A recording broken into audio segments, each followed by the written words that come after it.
हम लोग आज श्रीमद् भगवद गीता के 10वें अध्याय के 12वें और 13वें श्लोक को देखेंगे। मेरे पीछे आप बोलिए।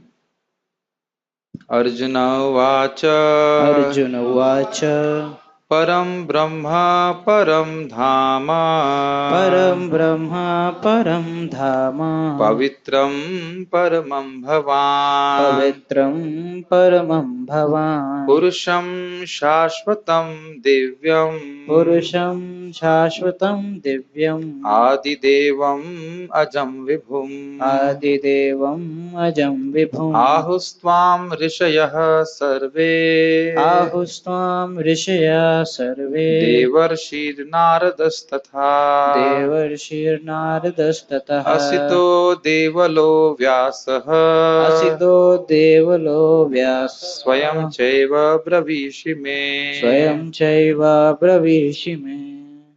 शब्दार्थ अर्जुन अवाचा मतलब अर्जुन ने कहा। उस दूसरे माइक को भी बंद कीजिएगा, वो फीडबैक हो रहा है। परम ब्रह्म, आप परम ब्रह्म हैं। परम धाम मतलब सभी के परम निवास स्थान है, जहां सब शरण लेते हैं। पवित्रम परमम भवान, अगर कोई वस्तु परम पवित्र करने वाली है तो आप ही हैं। आपसे ही वह कोई व्यक्ति शुद्ध होता है। पुरुषम शाश्वतम दिव्यम, आप शाश्वत दिव्य पुरुष हैं। आदि देव हैं, सभी देवताओं के दो देव हैं। वह देवता है जिनकी देवता भी शरण लेते हैं। देवादि देव का अर्थ भी यही होता है। अजम मतलब जिनका जन्म कभी नहीं होता, और विभुम मतलब महान। आहुस्त्वाम ऋषयः सर्वे, इस प्रकार से केवल मैं ही आपको नहीं बोल रहा हूं क्योंकि मैं आपका मित्र हूं, अपितु सारे ऋषि बोलते हैं। कैसे ऋषि? देवर्षि नारदस तथा, देवर्षि नारदस तथा और असित देवल।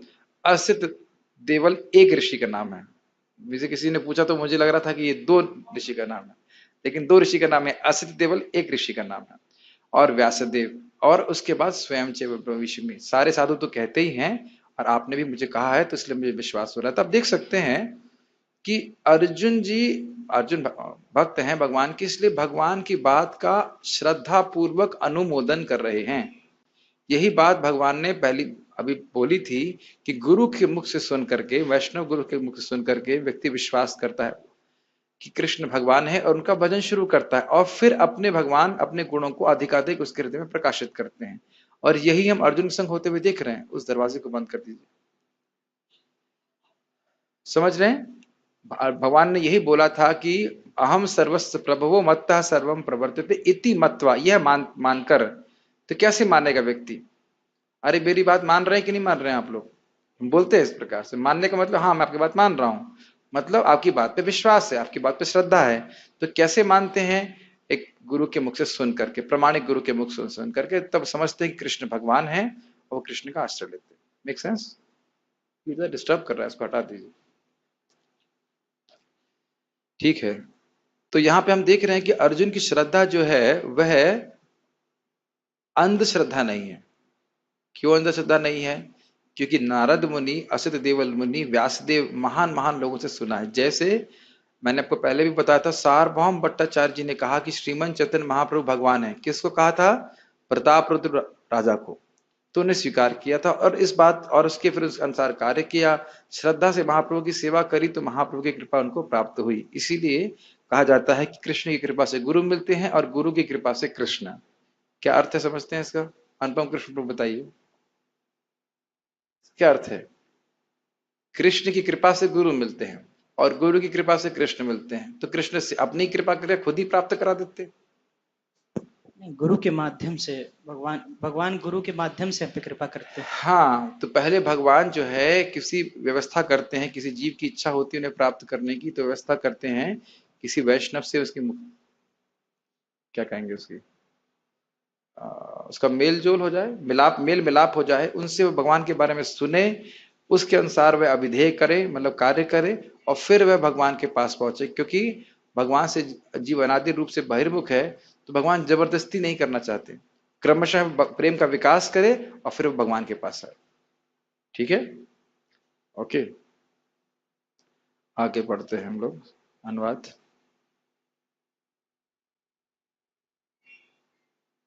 अर्जुन ने कहा, आप परम भगवान, परम धाम, परम पवित्र, परम सत्य हैं। आप नित्य, दिव्य, आदि पुरुष, अजन्मा तथा महानतम हैं। नारद, असित, देवल, अब यहाँ प्रभुपाद अलग अलग लिख रहे हैं, असित कौमा देवल लिख दे रहे हैं, और श्रीमद् भागवतम में असित देवल है। मैंने उनको दिखाया था, पैराग्राफ में दिखाया था, असित देवल एक व्यक्ति है। यहाँ प्रभुपाद असित देवल अलग दिख रहे हैं, पता नहीं, जो भी है। तथा व्यास जैसे ऋषि आपके इस सत्य की पुष्टि करते हैं, और अब आप स्वयं भी मुझसे प्रकट कह रहे हैं। हो सकता हो कि टाइपिंग एरर भी हो, मूल भगवत गीता में कॉमा है, तो पता है। अब मुझे आश्चर्य हो रहा है कि मैं उनको जानता नहीं हूँ। इन्होंने कल मुझसे पूछा था असित देवल ऋषि कौन है, तो मुझे भी लगा कि असित अलग देवल अलग, लेकिन जो उनका रेफरेंस दिया था टेलीग्राम में, होगा ना आपके पास रेफरेंस, तो उसमें देख सकते हैं, उसमें असित देवल ऋषि एक ही व्यक्ति है, तो पढ़ लीजिए। खैर जो भी हो, कहने का अर्थ है कि एक महान ऋषि थे, ठीक है। गीता भूषण टीका में आप लिंक देख सकते हैं, लिंक है, जिन विभूतियों को अर्जुन ने पहले संक्षेप में सुना था, 7वें अध्याय में, 8वें में, 9वें में, सब में थोड़ा थोड़ा सुना था, उनके विषय में अब वे विस्तार में सुनना चाहते हैं, इसलिए यह श्लोक अर्जुन कह रहे हैं। इसका लिंक क्या है? लिंक मतलब है बड़े प्रसन्न हैं, भगवान को अपनी, भगवान के मुख से उनकी महिमा सुनना चाहते हैं, तो इसलिए भगवान का गुणगान कर रहे हैं। समझ में आ रहा है? ये दिख रहा है कि अर्जुन भगवान का गुणगान कर रहे हैं, पर ब्रह्म परम धामम पवित्रम परम भवाम, इस प्रकार से। तो आपके बारे में कि आप इस प्रकार के हैं, मैंने सुना है। थोड़ा विनोद की बात है, एक बार एक गुरुजी थे, और गुरुजी ने शिष्य ने गुरुजी से पूछा, गुरुजी क्या भगवान है? तो गुरुजी ने कहा, तुम्हारा क्या साक्षात्कार है? तो उन्होंने इसी तरह से बोला था जो अर्जुन बोल रहे थे, कि मुझे तो आप साक्षात परब्रह्म के रूप में दिखते हैं। तो उन्होंने कहा, तुम्हारा साक्षात्कार गलत हो ही नहीं सकता है। अब दिक्कत यह है कि गुरु जी शिष्य के साक्षात्कार पर निर्भर कर रहे हैं, लेकिन यहां पे भगवान कृष्ण अर्जुन के साक्षात्कार पर निर्भर नहीं कर रहे हैं। अर्जुन ये कह रहे हैं, ना सिर्फ मैंने ये आपसे सुना है, अपितु महान साधुओं और ऋषियों से सुना है। तो यह शिष्य जो जो पोंगा पंडित थे, उनके साक्षात्कार उनकी भ्रांत इंद्रियों पे, अपूर्ण इंद्रियों पर आधारित है। तो गुरु जी को भगवान के रूप में देख रहे हैं, उनको पूछे भगवान का मतलब पता है तुमको, भगवान क्या है? ऐसा मत सोचिएगा कि धोखेबाजी नहीं चलती है। मैं यहां से लखनऊ जा रहा था, कानपुर, और कदाचित उस दिन मैं जनरल बोगी में था, और सारे महान पुरुष उसमें भरे हुए थे। महापुरुष मतलब एक गुरु जी के चेले थे सारे, वो लौट रहे थे, और बातचीत चल रही, तो बोले, आप हमारी संस्था में आए, आपको हम 15 दिन में भगवान दिखा देंगे। और मैंने से पूछा, भगवान है कौन? कहते नहीं, उससे भी परे कुछ है, भगवान से भी परे कुछ है, इससे भी परे कुछ है, उससे भी कुछ परे है। तो मैंने कहा, तुम्हें यही नहीं पता कि भगवान है कौन? तुमको कुछ भी दिखा दिया जाएगा, तुम उसी को स्वीकार कर लो कि वो भगवान है। ये कलयुग की रीति है, और ये केवल कलयुग में नहीं था, द्वापर युग में भी इस प्रकार के लोग घुमा करते थे। वासुदेव नाम का व्यक्ति था, सोचिए, भगवान कृष्ण साक्षात हैं, और वह जान रहा है। उसने अपने 2 नकली हाथ लगा लिए। पौंड्रक नाम का व्यक्ति था, और फिर भी वो बड़ा दंभ से कह रहा है कि तुम जो है अपने चक्र को छोड़ दो, अपने चक्र को, मेरा चक्र है, इसी जैसा तुमने चक्र ले रखा है, कृष्ण को बोलता है, तुम इस चक्र को छोड़ दो। भगवान कहते हैं, हाँ छोड़ूंगा तो सही, लेकिन तुम्हारी गर्दन के ऊपर। तुम्हारे जैसे मेढक की टटराहट को मेरे जैसा सांप खाने में बहुत अच्छा लगता है, ऐसा करके भगवान बोले। और उनके दूत ने जब जाकर के पौंड्रक को सुनाया, तो उसने बड़े धैर्य से सुना भी भगवान की बात। तो इतनी मूर्खों की बुद्धि होती है। आज हम लोग सुबह पढ़ रहे थे, मूर्ख विद्वान, वेदों के मूर्ख विद्वान, तो इस प्रकार से स्थिति है। तो लोग ये भगवान को समझ नहीं पाते हैं, गुरु परंपरा को स्वीकार नहीं करते। आप ही वे परब्रह्म हैं जिनका वर्णन श्रुतियों में हुआ है, यथा सत्यम ज्ञानम अनंतम ब्रह्म, तैत्रीय उपनिषद। तो यह बता रहे परब्रह्म का वर्णन जो उपनिषद में हुआ है। औपनिषदक पुरुष, जिसको औपनिषदिक पुरुष कहा गया, वो कौन है? कोई और नहीं है, भगवान कृष्ण ही है। ये बात, आप ही सभी के आश्रयभूत वस्तु हैं, जिसका वर्णन श्रुति में हुआ है।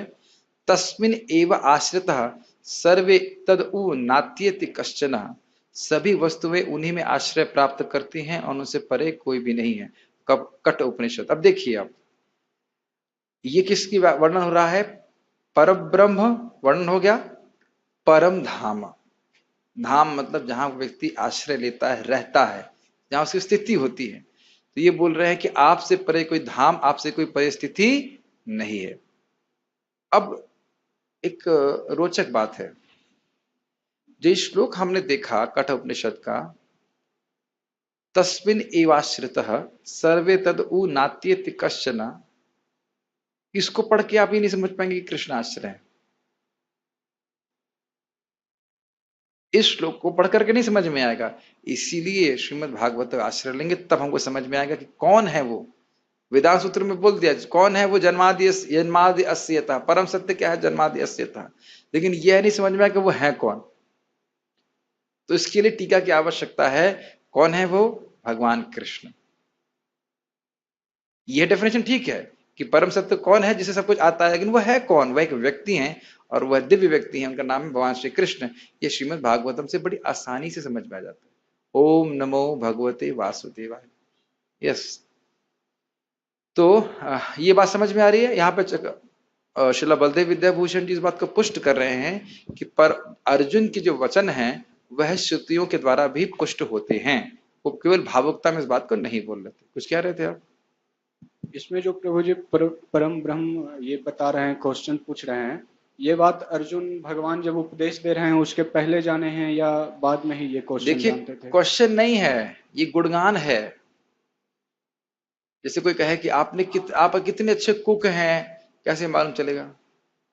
खाने के बाद बोल रहे हैं। तो भगवान ने अपनी महिमा का वर्णन किया है। गति भरता प्रभु साक्षी निवासा शरणम सुहृत प्रभव प्रलय स्थानम निवास धानम बीजम अव्यम इत्यादि, ऐसे बहुत सारी अपनी महिमा का वर्णन किया। तो अर्जुन बड़े प्रसन्न हैं और अब भगवान की महिमा और सुनना चाहते हैं, तो भगवान का गुणगान कर रहे हैं, प्रश्न नहीं कर रहे हैं।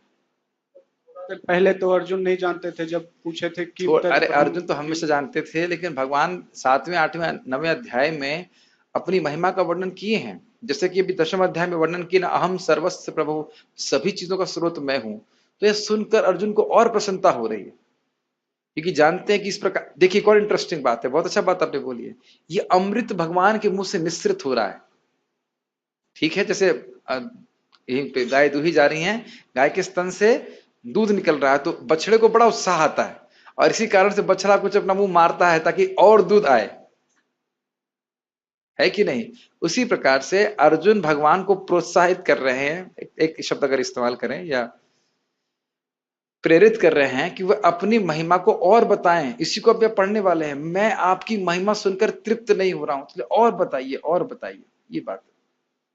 ठीक है, और आप कहेंगे भगवान समाप्त कर देते, तो भगवान कहे इसी अध्याय में कहेंगे ना, समाप्त करना संभव नहीं, मैं तो केवल अंश मात्र में अपनी महिमा बता रहा हूं।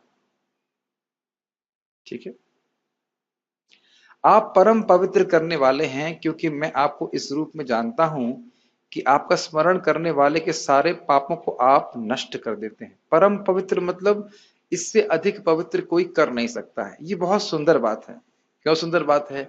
जब हम कृष्ण के बारे में सुनने की इच्छा को जागृत करते हैं भक्तों के संग से, तो भगवान स्वयं पवित्र करते हैं हमारे हृदय को। और भगवान यहाँ पे क्या गुण हम देख रहे हैं? परम पवित्र हैं। तो अब दोनों बातों को जोड़ दीजिए, क्या मतलब हुआ? जब कृष्ण चाह लेंगे कि आपके हृदय को शुद्ध करना है, तो इतना शुद्ध कर देंगे जिसकी हम कल्पना भी नहीं कर सकते।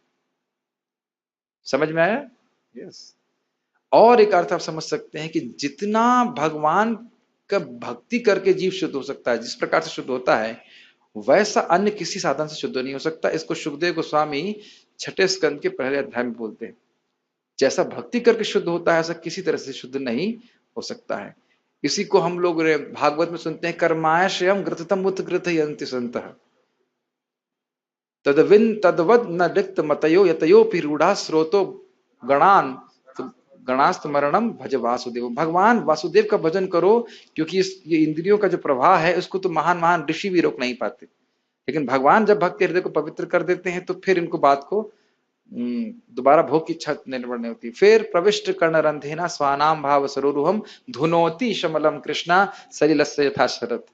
इस प्रकार शरद काल की ऋतु में सारे जल के आशय एक साथ शुद्ध हो जाते हैं, उसी प्रकार भगवान कृष्ण कथा के रूप में हमारे कानों से हमारे हृदय में प्रवेश करते हैं, हृदय के सारी गंदगी को साफ कर देते हैं। तो यहां हम कुछ प्रमाण दे रहे हैं किस प्रकार से भगवान अपने भक्तों के पाप को नष्ट कर देते हैं। इसका वर्णन श्रुति में इस प्रकार है, ज्ञात्वा देवम मुच्यते सर्व पापाई। जब जीव भगवान को जान लेता है तो वह सभी प्रकार के पापों से मुक्त हो जाता है। श्वेताश्वतर उपनिषद, ये हमने भी भगवत गीता में भी पढ़ा था। यो माम अजम अनादिम च वेत्ति लोक महेश्वरम असमूढ़ समर्थेषु सर्व पाप प्रमुच्यते। वहां भी यहाँ मुच्यते है, वहां प्रमुच्यते। जो मुझको यानी भगवान कृष्ण को अजम अनादि सर्वलोक महेश्वर के रूप में जानता है, ऐसा जीव हर प्रकार के पाप से मुक्त हो जाता है। याद आ रहा है, पढ़ा था हमने, और हमने अर्थ लिए थे अलग, अजम के, अनादि के और लोक महेश्वर के। तो यहाँ पे इस प्रकार से भगवान का ज्ञान, भगवत ज्ञान ही सर्वाधिक शुद्ध करने वाली वस्तु है। ठीक, भगवान की भक्ति। सर्वम पापमानम तरति नैनम पापमाम तरति। भगवान सभी प्रकार के पापों के परे हैं और पाप कभी भी उनको प्रभावित नहीं कर सकते हैं। बहुत सुंदर बात है। अच्छा ठीक है, भगवान पवित्र करने वाले हैं, इतने लोग पवित्र करेंगे तो हो सकता है वह गंदे हो जाएं, तो ऐसा भी नहीं है। उदाहरण क्या दिया जाता है, सूर्य का। सूर्य इतने पूरे दुनिया की जगह से जो स्टूल है, विष्ठा है और मलमूत्र जो भी है उसको सुखा देता है, पवित्र कर देता है, लेकिन उसमें कितनी अपवित्रता आती है, कुछ भी नहीं। इसको कहते हैं अपाप विद्धम। अपाप विद्ध, विद्ध मतलब विद्ध जाना। भगवान में कभी भी पाप विद्ध सकता ही नहीं। अग्नि तो ठीक है, लेकिन मैं बोल रहा हूं कि अपाप विद्धम का मतलब ये अपाप विद्ध जो गुण है ये भगवान में घटित होता है। ठीक है, वृहद आरण्यक उपनिषद का ये श्लोक है। जो भगवान को जानता है सारे पापों से तर जाता है। और यही बात भगवान अर्जुन को बोल भी रहे हैं, सारे धर्मों को छोड़कर तुम मेरी शरण में आओ, मैं तुम्हारे सारे पापों को मुक्त कर दूंगा। आपके द्वारा अनुकंपित ऋषिगण, जिसमें नारद जी प्रधान हैं, वे वेद का अर्थ समझते हैं और इस कारण से वे आपको गुणातीत व्यक्ति के रूप में जानते हैं, जो सभी देवताओं का स्रोत है, अजन्मा है और सबसे अधिक शक्तिशाली है। क्या क्या बातें समझ में आ रही हैं? अनुकंपित ऋषिगण मतलब जिनको भगवान की भक्ति प्राप्त है। क्या है? भक्त्या माम अभिजानाति यावन यश्चास्मि तत्वतः। भक्ति के द्वारा ही व्यक्ति समझ सकते हैं जैसे भगवान यथावत हैं। तो ये भक्ति कैसे प्राप्त हुई? भगवत कृपा से। भक्तों की कृपा, भगवान की कृपा एक ही बात है। और इस कारण से नारद जी आपको समझ सके, और फिर नारद जी समझ करके सबको गुणगान कर रहे हैं, तो इसलिए वो कह रहे हैं कि हाँ मैंने नारद जी सुना है, प्रमाण है नारद जी। ठीक है, इसको थोड़ा समझना चाहिए। कभी कभी बात अगर आपको शास्त्र में ना मिले लेकिन एक महान प्रामाणिक व्यक्ति से प्राप्त है तो वह शास्त्रीय प्रमाण ही है। जैसे महाप्रभु की जो अंतरंग लीला है, इनके बारे में वो कहते हैं कि मैंने श्रीपाद रघुनाथ दास गोस्वामी से सुना है, साक्षात सुना है, जो कि इन लीलाओं को देखे थे, प्रामाणिक जन है। इसलिए आप श्रद्धा करके इन लीलाओं को सुनिए, और अगर श्रद्धा नहीं है तो मत सुनिए। वह ये मैं नहीं बोल रहा हूं, उनके शब्द हैं। कहते हैं कि आप अगर इस शास्त्र में दोष निकाल रहे हैं कि बहुत संस्कृत है, बहुत ये है, ऐसा है वैसा है, तो ऐसा है कि आप मत पढ़िए। हम आपको नहीं बोल रहे हैं पढ़ने के लिए। क्या श्रीमद् भागवत में संस्कृत नहीं है? क्यों ऐसा बोल रहे? समझिए मेरी बात। ऐसा नहीं इनका मिथ्यांकार बहुत बढ़ा हुआ है और कह रहे हैं मेरी कृति में कोई दोष ना निकाले।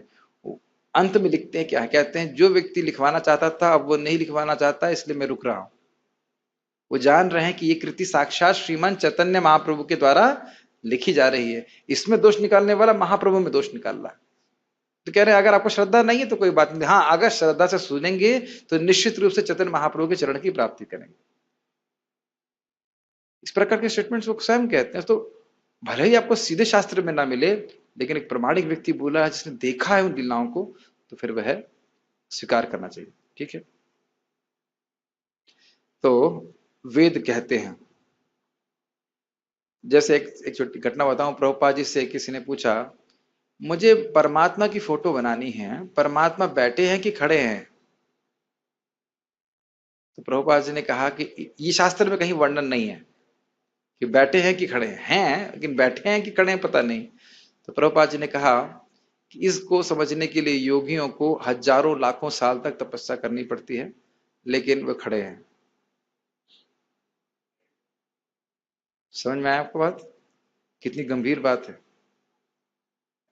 एक आत्म साक्षात्कारी पुरुष इस बात को बोल सकता है, योगियों को बहुत समय लगता है लेकिन खड़े हैं। तो अब उस शिष्य को साक्षात्कार नहीं प्राप्त है, लेकिन गुरु जी इतने महान है, वह बता रहे हैं तो स्वीकार कर लेना चाहिए। जैसे फिर देखिए, प्रताप रुद्र नहीं समझ पा रहे थे कि महाप्रभु भगवान है, लेकिन सार्वभौम भट्टाचार्य जी कह रहे थे इसलिए स्वीकार कर रहे थे, और बाद में फिर उनको प्रमाण भी मिला। ठीक है, साक्षात प्रत्यक्ष प्रमाण। जैसे चैतन्य महाप्रभु 7 टोलियों में एक साथ नाच रहे थे, ये सारे लोग नहीं देख पा रहे थे, हर टोली वाला यही देख रहा था कि मेरे संग नाच रहे हैं, लेकिन कुछ कुछ लोग सार्वभौम भट्टाचार्य, महाराज प्रताप रुद्र यह देख पा रहे थे। तो कहने का मतलब अनुग्रह है, जिसको अनुग्रह प्राप्त है उसका अनुग्रह हमको प्राप्त होगा, तो भगवत अनुग्रह हमें मिल जाएगा। ठीक, तस्मात् कृष्ण एव परो देवस् तम ध्यायेत तम रसेत तम भजेत तम यजेत। कितना सुंदर श्लोक है ना। तस्मात् मतलब इसलिए, कृष्ण एव परो देव, कृष्ण ही पर देवता हैं, गुणातीत देवता हैं। तम ध्यायेत, उनका ध्यान करना चाहिए। तम रसेत, उनका आस्वादन करना चाहिए। आस्वादन करना चाहिए, ये क्या रसगुल्ला है क्या? कृष्ण रसगुल्ला है क्या? गुलाब जामुन है? हैं। जितना भी रस है वह कृष्ण से ही आता है। रसो वै सह अखिल रसा मृत मूर्ति, उन्हीं का आस्वादन करना चाहिए। ऑब्वियसली रसगुल्ले की तरह नहीं, उनका रस का आस्वादन तभी कर सकते हैं जब हमारे पास भक्ति हो। ठीक है, तम भजेता, इसीलिए बोला रसेता तम भजेता, उनका ही सेवा करना चाहिए। तम यजेता, उन्हीं की पूजा करना चाहिए। कितना सुंदर श्लोक है। तस्मात् कृष्ण एव परो देवस् तम ध्यायेता तम रसेता तम भजेता तम यजेता। कितना सुंदर श्लोक है। और ये कहाँ का है? गोपाल तापनी उपनिषद। देखिए सारे उपनिषद की शिक्षा दी जा रही है। इसलिए कृष्ण ही पर देवता है जो गुणों के परे हैं। जैसे हम लोग कृष्ण कथा को आस्वादन करते हैं, तो कृष्ण का ही आस्वादन कर रहे हैं। कृष्ण कथा और कृष्ण में कोई अंतर नहीं है। कृष्ण नाम का आस्वादन कर रहे हैं, तो कृष्ण नाम और कृष्ण अभिन्न है। जैसे चैतन्य चरितामृत में आता है, नित्य पार्षद पार्षद पार्षद गण भुंजे सेवा सुख। जो भगवान के नित्य पार्षद हैं वो सदैव भगवान की सेवा का सुख अनुभव करते। और हम लोग क्या लिखा है? नित्य बद्ध जीव भुंजे नरक सुख, ऐसे कुछ था कि नारकीय सुख, नारकीय दुख का भोग करते रहते हैं। व्यक्ति को उनका ही ध्यान, आस्वादन, भजन और पूजन करना चाहिए। गोपाल तापानी उपनिषद। समझ में आ रहा है? कृष्ण ही एकमात्र परम आराध्य हैं। ओम तत्सत इति जन्म जराभ्याम भिन्नः स्थानुर अयम अच्छेद्योयम। जिनको ओम तत्सत से इंगित किया जाता है। बहुत सुंदर। एक व्यक्ति बोला मेरे को, अरे हरे कृष्ण मंत्र तो गीता में लिखा नहीं है, ओम तत्सत लिखा है, हम तो वो बोलेंगे। लेकिन भैया ये समझो कि ओम तत्सत किसको इंगित करता है ये नहीं देखेंगे। वो कह रहे हैं, देखिए स्पष्ट, ओम तत्सत इति जन्म जराभ्याम भिन्नः स्थानुर अयम अच्छेद्योयम। जिसको ओम तत्सत से इंगित किया जाता है वह जन्म जरा से युक्त वस्तुओं से भिन्न है। जन्म जरा से युक्त वस्तु से भिन्न है मतलब जीवों से भिन्न है।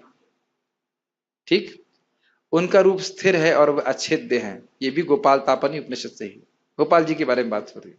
स्पष्ट, रूप स्थिर है का मतलब क्या है? भगवान हिलते नहीं है? नहीं, उसका अर्थ है कि रूप अपरिवर्तनशील है, उसपे वो प्रकृति के गुणों के द्वारा, काल के द्वारा अप्रभावित रहता है। समझ रहे हैं?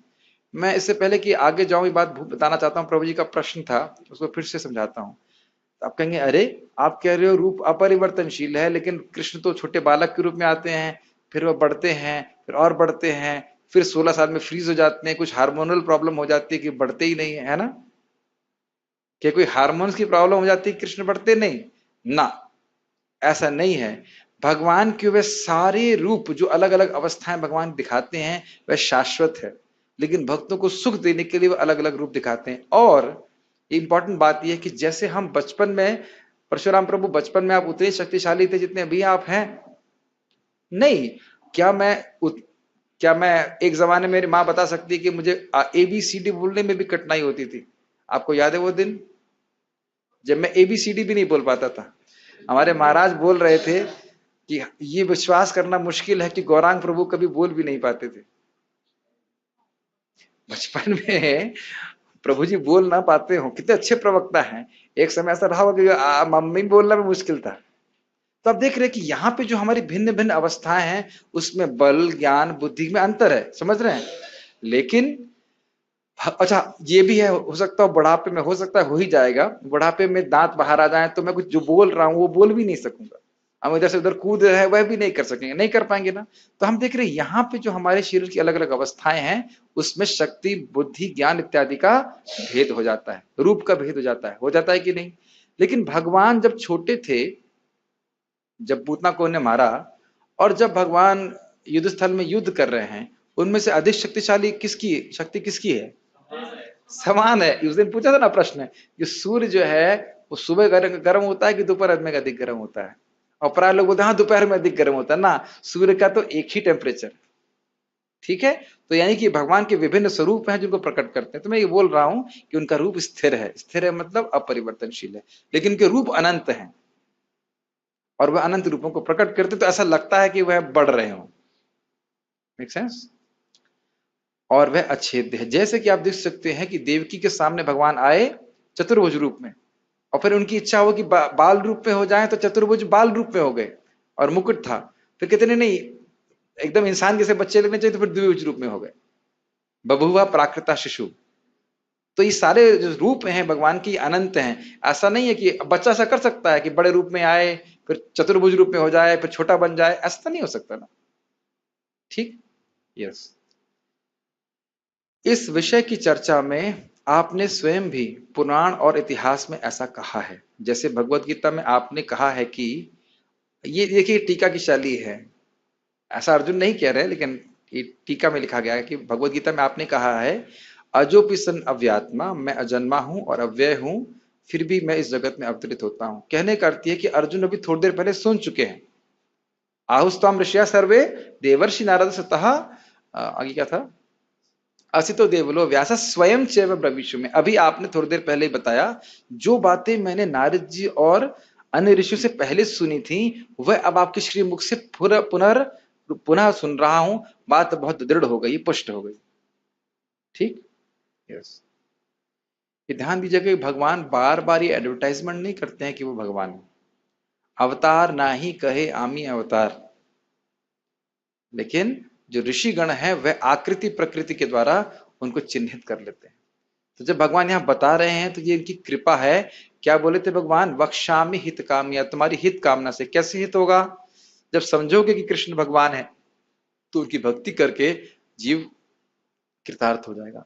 तो जब तक भगवान नहीं बोलते हैं तब तक डाउट ही रहेगा कि भगवान कौन है। Make sense? तो इसलिए जब भगवान अपने बारे में बोल रहे हैं तो ये हमारा हित होता है, लेकिन इसको सुनना पड़ेगा। युमाम अजम अनादिम च, जो मुझे अजन्मा और अनादि के रूप में जानता है, वेत्ति लोक महेश्वरम असमूढ़ असमर्तेषु सर्व पापे प्रमुच्यते, सुना था।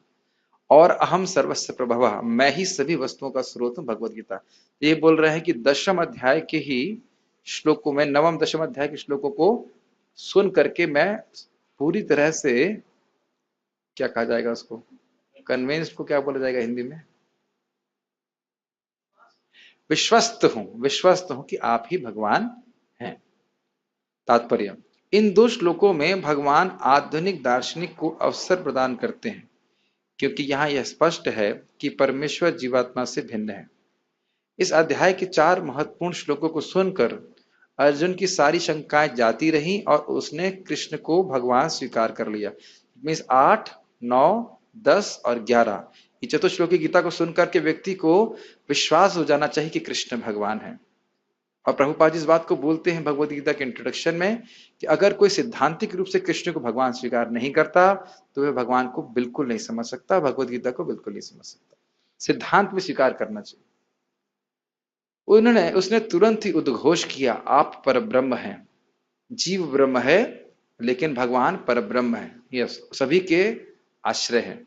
इसके पूर्व कृष्ण कह चुके हैं कि वे प्रत्येक वस्तु तथा प्रत्येक प्राणी के आदि कारण हैं। प्रत्येक देवता तथा प्रत्येक मनुष्य उन पर आश्रित है।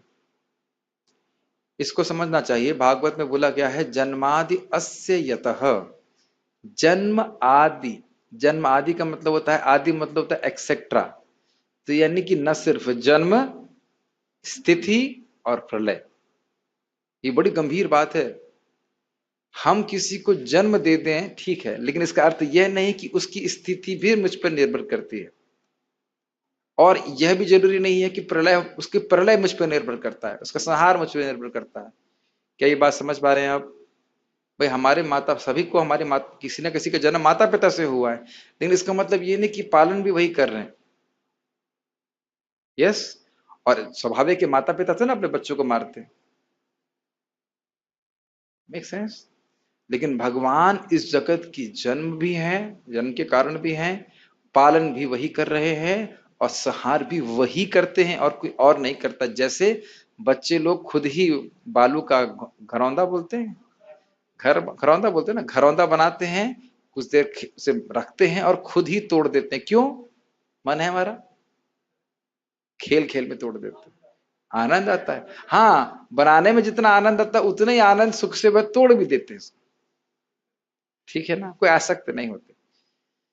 तो अंतर है भगवान। इसके पूर्व कृष्ण कह चुके हैं कि प्रत्येक, हाँ पढ़ लिया, वे अज्ञानवश अपने को भगवान से परम स्वतंत्र मानते हैं। ये बहुत सुंदर लाइन है। धीरे धीरे आपको अनुभव होने लगेगा कि बोलने में, समझने में हर व्यक्ति स्वतंत्र नहीं है। ये बहुत अच्छी बात है। अगर कोई विशेष रूप से आपसे खराब बर्ताव करे तो स्वाभाविक है गुस्सा आता है, लेकिन जब ये याद आ जाए कि ये व्यक्ति स्वतंत्र नहीं है, ये बाध्य है मुझसे इस प्रकार से बर्ताव करने के लिए, I should not blame him. हाँ तो सब बोल दे रहे हैं, लेकिन इसको इसको डाइजेस्ट करना बहुत मुश्किल है। जैसे मान लीजिए करना में प्रभु बहुत हैवी मिठाई दें आपको, तो प्रभु जी पूछे बहुत हैवी मिठाई है, खा लोगे? हाँ मैं खा तो लूंगा। खा तो लोगे बेटा, अच्छी लगेगी, लेकिन डाइजेस्ट कर पाओगे क्या? समझ रहा है मेरी बात? दूध की मिठाई होती है ना बड़ी हैवी, खाने में बड़ी अच्छी लगती, बातें बड़ी अच्छी लगती सुनने में। हाँ, हर व्यक्ति तो नियंत्रित है, लेकिन उसको जब अपने पे आता है तो हम डाइजेस्ट नहीं कर पाते। लेकिन मेरा एक ऐसा अनुभव हुआ है, अभी कुछ समय में मेरा अनुभव हुआ है कि एक भक्त से मेरे संबंध बहुत अच्छे नहीं थे, मतलब पता नहीं क्या कारण था, अच्छे नहीं थे। और एक दिन वो रूम में आते हैं और पूरी तरह से परिवर्तित हो जाते हैं। और ऐसा भी नहीं कि मैंने कुछ किया उनके प्रति, अच्छा, पूरे फेवरेबल हो जाते हैं। और मैं ऐसा देख रहा हूं कि ये क्या हो गया इनको। मैं नाम नहीं लूंगा, लेकिन तब मुझे लगा कि भगवान ही सबको इस प्रकार से प्रेरणा देते, कोई किसी का दुश्मन नहीं है। कभी कभी ऐसा हुआ है कि आपने किसी के प्रति कुछ भी नहीं किया नेगेटिव, और वो आपके प्रति खराब बर्ताव करता है? हुआ है आपके संग कभी? आप कभी उसके संग कुछ गलत नहीं करना चाहते, लेकिन वह आपको बुरा ही मानता है, और अकस्मात कभी कभी वही व्यक्ति परिवर्तित हो जाता है। ये सब काल के प्रभाव में हो रहा है, देख पा रहे हैं सब कुछ। तो कोई भी व्यक्ति पर स्वतंत्र नहीं है, ये बड़ी गंभीर बात है। ठीक है, हो सकता है उस समय हमें गुस्सा आ जाए, लेकिन थोड़ा सा आप बैक जाइए, थोड़ा देर शांत रहिए और पीछे जाएंगे तो आप समझ जाएंगे ये व्यक्ति स्वतंत्र नहीं है कार्य करने के लिए। ये छोटी सी मैं लीला बताऊंगा, बहुत छोटी सी। श्रीपाद रामानुजाचार्य जी के गुरु महाराज, उनकी उनकी पत्नी उनके गांव में रह रहे थे, और रामानुजाचार्य जी की जो पत्नी थी वह थोड़ी कर्मकांडीय थी। तो उनका नाम था, जहां तक मुझे स्मरण है, कांचीपूर्ण।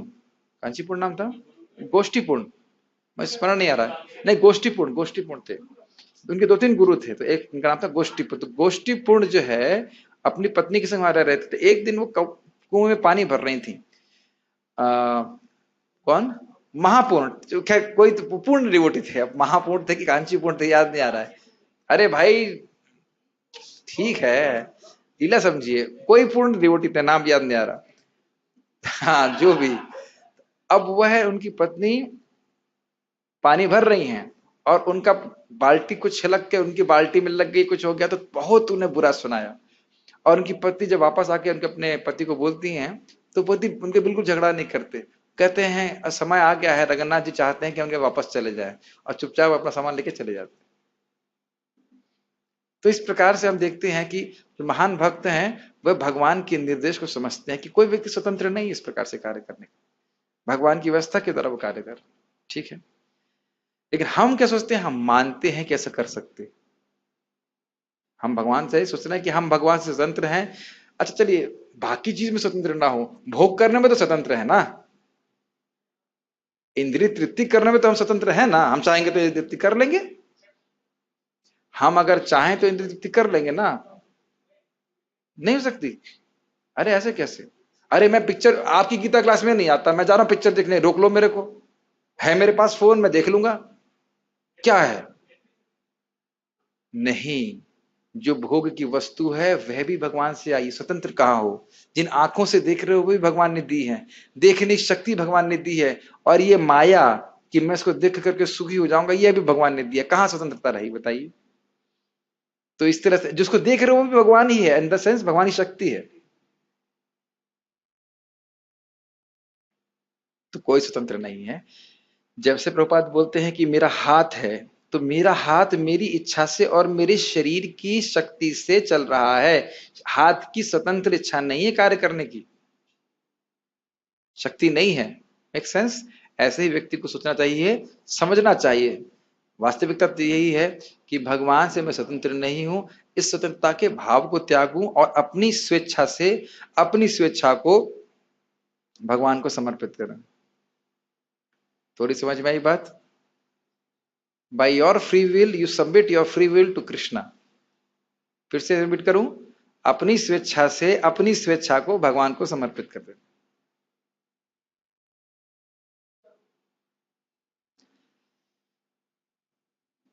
नहीं समझ में आ रही बात? अनुकूल न कृष्णानुशीलनम तो प्रेम से किया जा रहा है ना, डंडा मार के तो ना करा सकते। कृष्ण को सुखी करने की इच्छा, आपने भगवान के गुण समझे, गुण समझ करके स्वेच्छा से भगवान को कृष्ण को प्रसन्न करने के लिए कार्य कर रहे हैं, और वो कार्य नहीं कर रहे जो कृष्ण को अप्रसन्न करते हैं। तो स्वेच्छा को समर्पित किया ना, और कैसे किया? स्वेच्छा से समर्पित किया, भगवान के गुणों को सुन करके। बहुत सुंदर बात एक भक्त ने बोला। मैंने पूछा प्रभु जी गुरु जी की कृपा क्या होती है? पहले बहुत अर्थ हो सकते हैं, एक अर्थ उन्होंने बहुत अच्छा दिया, वो कहा कि यह कृपा है कि शिष्य को वह कन्विंस करे कि जब वो भक्ति कर रहा है तो अपना समय व्यर्थ नहीं कर रहा। मुझे बहुत अच्छा उत्तर लगा, बहुत सीनियर डिवोटी थे। और वस्तुतः हम यही प्रचार ही कर रहे हैं। आप हरि नाम कर रहे हो, भगवान की गीता पढ़ रहे हो, भागवत पढ़ रहे हो, अपना परम कल्याण कर रहे हो, है कि नहीं? ये सबसे बड़ी कृपा है। सबसे बड़ी क्या मतलब? सबसे पहली कृपा है कि भक्ति करो, भक्ति करो, भक्ति श्रेष्ठ कुछ नहीं है, सबसे अच्छी चीज है जो आप कर रहे हो। Does it make sense? Yes. ऐसा अज्ञान भक्ति करने से पूरी तरह मिट जाता है। बहुत सुंदर बात है। देखिए ये बात प्रभुपाद जी का सीधे एकदम हृदय से रियलाइजेशन से आ रही, एकदम रियलाइजेशन से आ रही। बहुत सुंदर। आज ही देखिए, मैं कितने विनोद की बात थी, एक भक्त को मैंने पूछा प्रभु जी श्लोक बताइए। उस श्लोक पे प्रभु जी सेमिनार दे चुके हैं, लेकिन वो नहीं आ रहा था, नहीं आ रहा था ना, और फिर एकदम से आ गया। उस पे पूरा सेमिनार, ऐसा मेरे संग भी होता है, जो वाणी पे रहता है श्लोक एकदम सट से निकल जाता है, और वो सट से गायब भी हो जाता है, और फिर एकदम से आ जाता है। तो दिखाता है कि हर क्षण हम लोग भगवान की तरह नियंत्रित। यस। भगवान ने पिछले श्लोक में इसकी पूरी व्याख्या की है।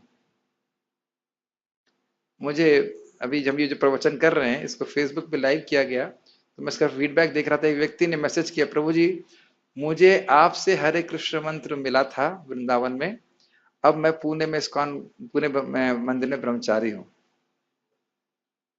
मुझे पता नहीं, आप देखिए, मुझे पता नहीं कि वो किसको, आप देखे ना किसको हरि नाम दे रहे हैं, कहाँ कहाँ पहुंच जाएगा, सेवा करे। इसीलिए बस भी हर दिन एक हमारे हृदय में एक ऑब्सेशन हो जाना चाहिए कि हमें कृष्ण को भगवान के रूप में पूरे जगत में प्रस्थापित करना है। एक्चुअली गलत बोल गया, भगवान तो है ही, लोग जान नहीं रहे बस, ये बात। हम कौन सा स्थापित कर सकते हैं भगवान को? और बस भगवान की बात को रिपीट करते रहना, किसको लग जाएगी कुछ पता नहीं। ऐसे नामनिष्ठ प्रभु से मेरी बात हो रही थी आज से 2003, कितने साल हो गए, 17 साल पहले वो कार्यक्रम करने आए थे, और कई काफी समय के बाद बात हुआ, 10-12 साल के बारे में बात हुआ। तो कह रहे हैं मुझे पता ही नहीं कि आप, मैं ऐसे कितने लोगों से मिलता हूं जो आगे जाकर के मुझे पता नहीं चलता कि इतना भक्ति में बढ़ जाएंगे। बहुत सुंदर बात लगती।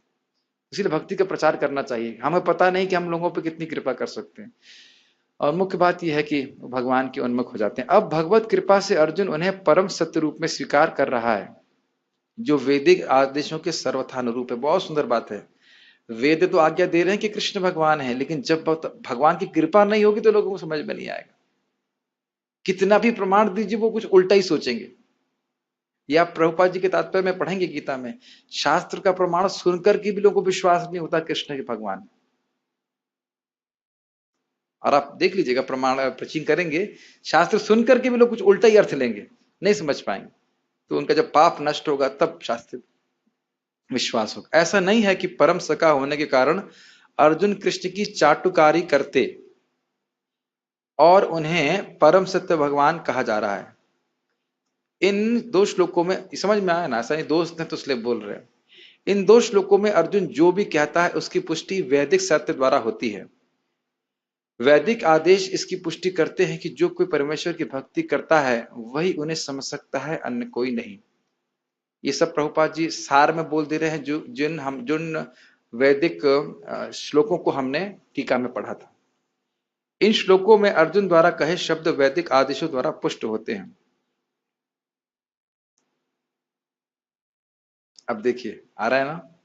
केना उपनिषद में कहा गया है परब्रह्म प्रत्येक वस्तु के आश्रय हैं। कृष्ण पहले ही कह चुके हैं कि सारी वस्तु उन्हीं पर आश्रित हैं। क्यों उन पर आश्रित हैं? क्योंकि सभी कुछ उनसे ही आई। ठीक। मुंडक उपनिषद में पुष्टि की गई है कि जिन परमेश्वर पर सब कुछ आश्रित है उन्हें उन्हें उनके चिंतन में रत रहकर ही प्राप्त किया जा सकता है। इसे पढ़ चुके हैं ना अभी। कृष्ण का यह निरंतर चिंतन स्मरणम है जो भक्ति की नव विधियों में से एक है। एकदम उस पर व्याख्या करने की जरूरत नहीं है, भगवान का ही। अब यही मैं आपको बोलता हूं कि प्रभुपाद जी क्यों बोल रहे हैं, ये और स्पष्ट हो जाता है जब हम टीका भी पढ़ लेते हैं। हुआ कि नहीं? क्या श्लोक बोला, क्यों बोला, सब प्रभुपाद बता दे रहे हैं। उसको बस प्रभुपाद जी संस्कृत नहीं कोट कर रहे हैं, तो क्या कहते हैं, फॉर ब्रेविटी सेक, मतलब ग्रंथ का बहुत विस्तार ना हो जाए इसलिए। भक्ति के द्वारा ही मनुष्य कृष्ण की स्थिति को समझ सकता है और इस भौतिक देह से छुटकारा पा सकता है। यह तो आप स्पष्ट जानते हो ऋषभदेव की शिक्षा से। प्रीति न यावन मई वासुदेवे, जब तक भगवान मुझ वासुदेव में प्रीति नहीं होती, न मुच्यते देह योगे न तावत, तब तक ये देह योग से व्यक्ति मुक्त नहीं हो सकता। देह योग मतलब देह का जुड़ना, आत्मा का देह से संबंध, वह व्यक्ति टिकेगा नहीं, रुकेगा नहीं जब तक भगवान वासुदेव में प्रीति नहीं हो। और प्रीति कैसे होगी? भगवान की भक्ति के द्वारा। वेदों में परमेश्वर को पवित्र माना गया है। जो व्यक्ति कृष्ण को परम पवित्र मानता है वह समस्त पाप कर्मों से शुद्ध हो जाता है, और इसको उल्टा जो नहीं मानता है इसका मतलब उसके हृदय में पाप अभी विद्यमान है।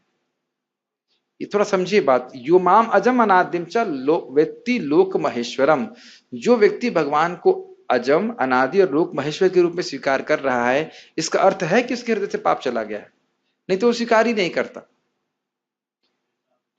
ये शाम तो अंतकतम पापम इत्यादि। दृढ़ विश्वास जिसका भगवान में हो रहा है, इसका मतलब है कि उसके पाप नष्ट हो गए।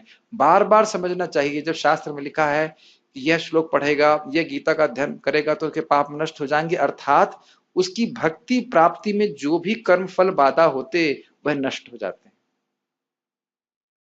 बहुत सारी बातें मैं शॉर्ट में बोल दे रहा हूं, उम्मीद करता हूं कि इसको आप समझ पा रहे होंगे।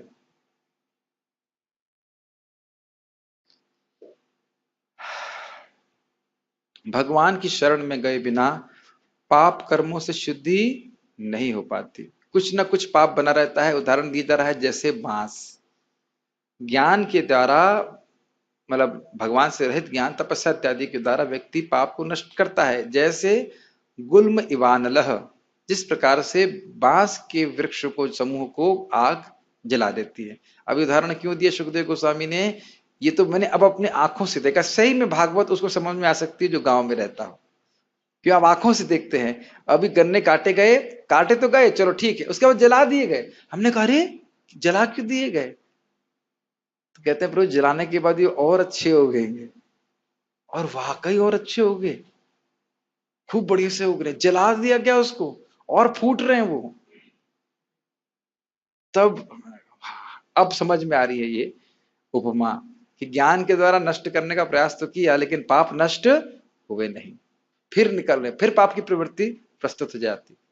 लेकिन भगवान की भक्ति करने से भगवान के भक्ति का उच्चतर रस प्राप्त होता है, पाप की संभावना ही नहीं होती, अविद्या पूरी तरह से समूल नष्ट हो जाती। केचित केवलया भक्त्या वासुदेव परायण अघम धुनवंती कार्ष्णेना निहार एवं भास्कर।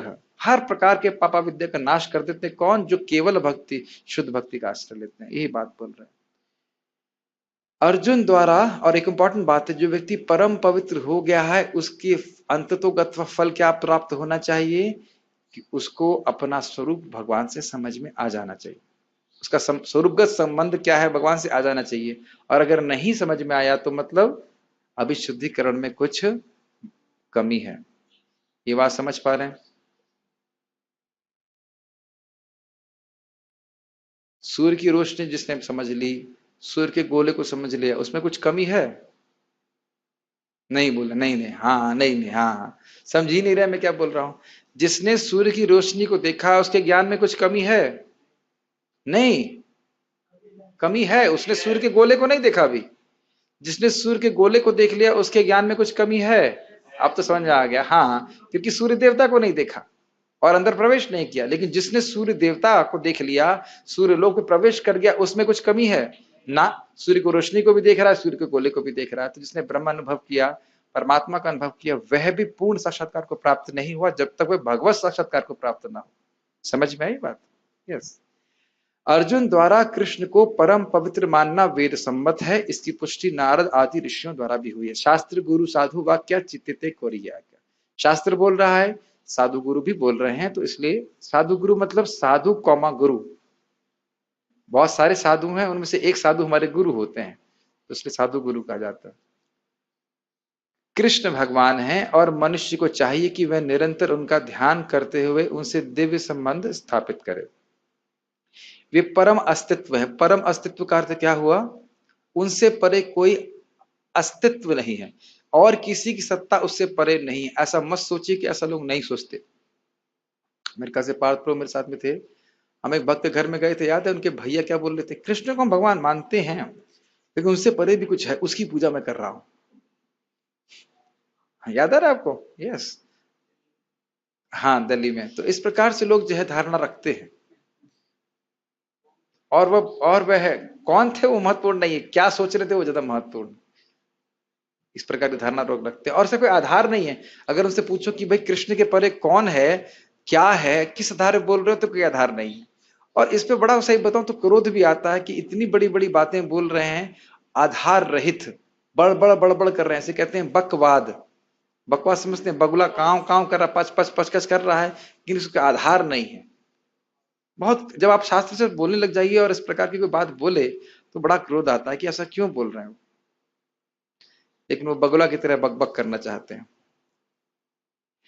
वे समस्त शारीरिक आवश्यकताओं तथा जन्म मरण से मुक्त हैं। जन्म जरा पढ़ लिया था श्लोक में।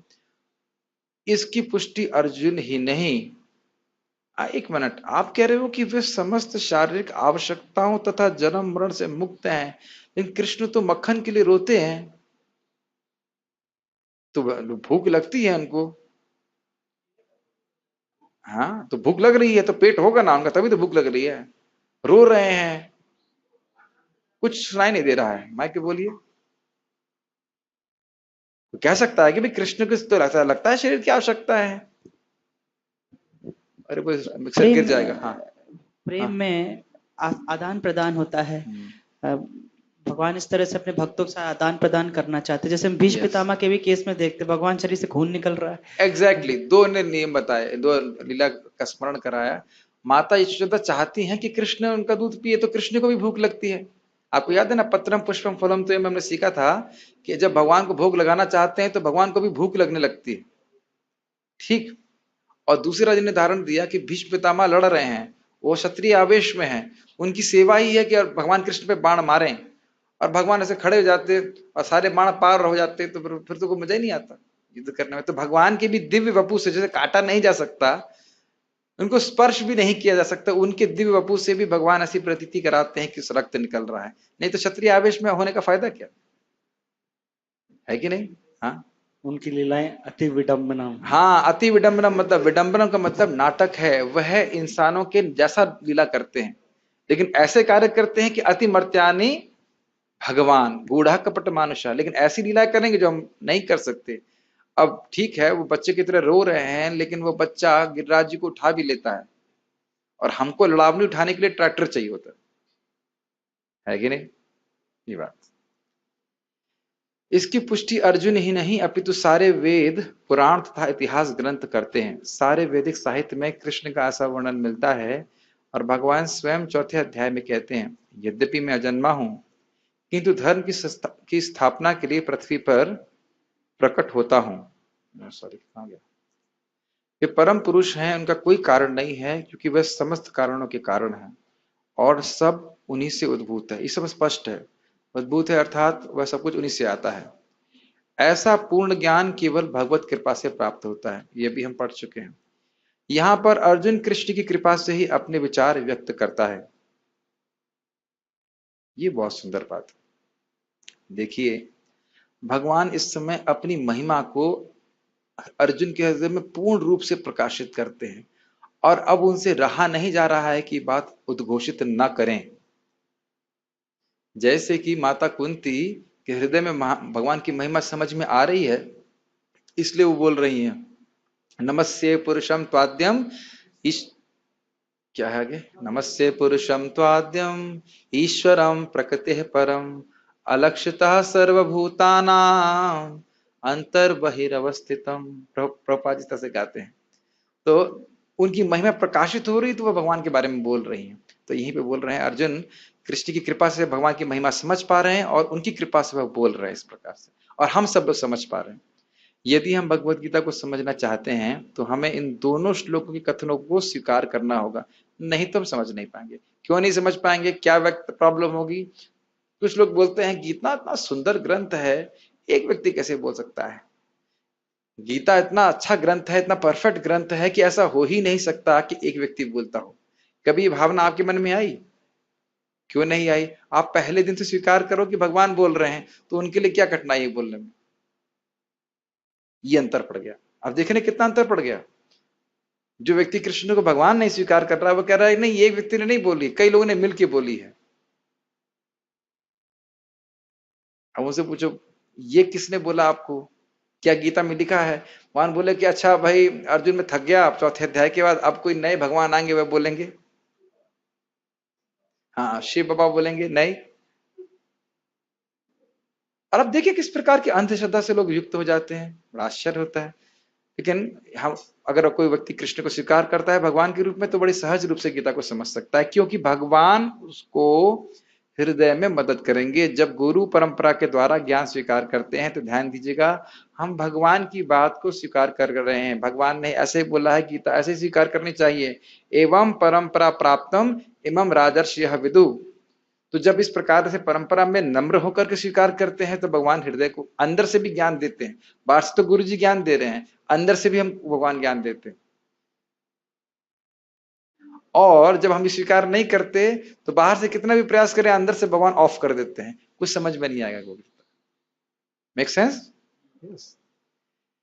सोचिए अर्जुन 45 मिनट में समझ गए और लोग 45 साल में नहीं समझ पाते। क्यों? कारण है जो ज्ञान देने वाला है उसी ने सप्लाई बंद की हुई है अंदर से। और क्यों की हुई है? क्योंकि वे नम्रता से गुरु परंपरा को स्वीकार नहीं करते। जैसे कुछ लोग बोलते हैं देखिए हम गीता मानते हैं लेकिन हम गुरु स्वीकार नहीं करना चाहते। तो हमने कहा भाई गीता में तो बोल रहे हैं भगवान कि आप गुरु स्वीकार कीजिए, तो अब गीता को क्या मानते हैं? देख रहे हैं ना, वेद निषिद्ध कार्य करी वेद मुखे मानी, मुख से मानते हैं बस। कभी बोलो गीता पढ़ना, हाँ गीता पढ़ना चाहिए, कर्म योग करो। और इसका अर्थ क्या होता है? पूजा करने की जरूरत नहीं, केवल कर्म करते रहो, कर्म ही पूजा है, इस प्रकार से वो बोलते हैं। और उसे पूछो ठीक है कर्म पूजा है लेकिन किसकी? अगर ये पूछ ले जाए भाई कर्म पूजा है लेकिन किसकी? घर की, पत्नी की, बच्चों की? किसकी पूजा कर रहे हो? अपनी इंद्रियों की? तो ये तो सुनना पड़ेगा ना कि कर्म पूजा है किसकी। ये भी सत्य बात है, कर्म स्वे स्वे कर्मण्य अभिरता समसिद्धिम लभते न रहा। अपने अपने कर्मों में नियोजित होकर अगर कृष्ण को समर्पित होते हैं तो सिद्धि प्राप्त करेगा, लेकिन ये सुनना पड़ेगा ना गीता से। और सुनेंगे नहीं तो किसकी कर्म के द्वारा किसकी पूजा करेंगे? बताइए आप लोग, किसकी पूजा करेंगे? इंद्रियों की पूजा करेंगे। क्या श्लोक है वो? नूनम प्रमत्तः कुरुते विकर्मा विकर्मा यदिंद्रिया प्रीतम आपनोति। विकर्म ही करेंगे क्योंकि इंद्रियों की प्रीति है, इसलिए कर्म के द्वारा केवल इंद्रियों की पूजा होगी। परंपरा प्रणाली के बिना भगवत गीता को नहीं समझा जा सकता। यह तथाकथित विद्यालयी शिक्षा द्वारा संभव नहीं है। इसका अर्थ क्या है? अगर टीचर भगवत गीता की शिक्षा सिद्धांतों को अपने जीवन में पालन नहीं कर रहा है, उसको खुद को समझ में नहीं आएगा। जैसे भगवान गीता में स्वयं कहते हैं जिनके जीवन में तपस्या नहीं है, 3 गुण बताते हैं। एक गुण है तपस्या, तप नहीं है, कुछ इंद्रिय संयम नहीं है, उनको ये ज्ञान देने से कोई फायदा नहीं, समझ में नहीं आएगा। जैसे एक छोटी सी बात है, आपने सुना देह अस्मिनी था देह कौमारम यौवनम जरा इत्यादि। अब उसमें जो धीर पुरुष है, जिसकी इंद्रियां संयमित हैं, उसके लिए क्या है, ये केवल एक कपड़े के परिवर्तन जैसा है। थोड़ा ठहरिए और समझने का प्रयास कीजिए। जो धीर पुरुष है, जिसकी इंद्रियां संयमित हैं, उसके लिए शरीर का परिवर्तन कैसा है, कपड़े के परिवर्तन जैसा। ज्यादा वो आसक्त नहीं है। लेकिन जो अधीर है, जो अपने को शरीर मान रहा है, उसके लिए बहुत बड़ा प्रॉब्लम है। हम में से कुछ लोगों के बाल कम होना शुरू हो गए हैं, लेकिन इससे कोई प्रॉब्लम नहीं है। आप लोगों में से कुछ लोगों ने ध्यान भी नहीं दिया होगा, तो आप लोग शीशे में जाके देख सकते हैं। बाल होते हैं तो भी काट देते हैं, लेकिन मैं बोल रहा हूं कि होता है ना, बाल कम होना चालू हो जाते हैं, ये कोई इश्यू नहीं है। और इसके ऊपर पूरी इंडस्ट्री है बाहर के लोगों में। गलत बोल रहा हूं? केवल बाल बचाने के लिए, बाल दोबारा चिपकाने के लिए कितना इंडस्ट्री लगा रखी है। दैहिक चेतना से भक्त स्वतः मुक्त होता चला जाता है। लेकिन अगर वो धीर है, धीर मतलब इंद्रियों को सहमित, विषहेत धीर, अगर वेगों को सहन कर पाता है तो वो सुखी रह सकता है। दुर्भाग्यवश तो मैं खाली बोला, विद्यालय शिक्षा में इंद्रिय संयम को नहीं बताया जाता। कोई बोलता है टीचर की पिक्चर मत देखो, फिल्मी गाने मत सुनो, कैसे बोलेगा? वो खुद ही सुन रहा होता है। हो सकता है वो इकट्ठे करके लेके जाते हो, ये बात भी सत्य है। यस, आपको ले जाते थे? अच्छा, ठीक है। हाँ, हमारे ऐसे सौभाग्य प्राप्त नहीं हुआ, लेकिन फिर भी दुर्भाग्यवश उन्हें अपने उच्च शिक्षा पर घमंड है। वे वैदिक साहित्य के इतने प्रमाणों के होते हुए अपने इस दुराग्रह पर अड़े रहते हैं कि कृष्ण एक सामान्य व्यक्ति है। ये मैंने साक्षात, मैं प्रवचन कर रहा था एक जगह, तो वो बोले, अरे गीता वो बोल रहे हैं, लेकिन गीता से भी परे भी कुछ है। जबकि भगवान गीता में बोल रहे हैं कि इस ज्ञान से परे कुछ भी नहीं है। तो उनसे पूछो कि भाई आपने क्या गीता पढ़ी? और जब ऐसा बातें बोलो बोलो तो कहते हैं आप तो बड़े अहंकारी। हम अहंकार नहीं है। जैसे आज हम लोगों ने गाय के लिए कौन सी घास काटी? ज्वार काटी। अब हम पूरी ज्वार काट दी, और मैं प्रवचन में बोलूं आज आप लोगों ने गन्ना काटा, आप लोगों ने गेहूं काटा। आप कहोगे प्रभु जी आप थे वहां पे क्या? क्या बोल रहे हैं? अरे मैं बहुत जानता हूं। तुम क्या जानते हो? तुम आज के बच्चे हो, तुम कुछ नहीं जानते हो। तुमने गन्ना काटा, तुम लोग महान हो, तुमने गेहूं काटा, सोने के पत्ते काटे, कुछ भी बोलते जाओ, लेकिन ये नहीं बोला कि ज्वार काटा। लगेगा ना आपको आश्चर्य? तो भगवान गीता बोल रहे हैं इससे परे कुछ भी ज्ञान नहीं है। क्या बोलते हैं? वक्षा में अशेषतः, तुम इसको समझ लोगे तो कुछ जानने के लिए और बाकी नहीं रहेगा। और ये भाई साहब बोल रहे हैं कि गीता से परे कुछ है, तो ये दिखाता है इनका दुर्भाग्य।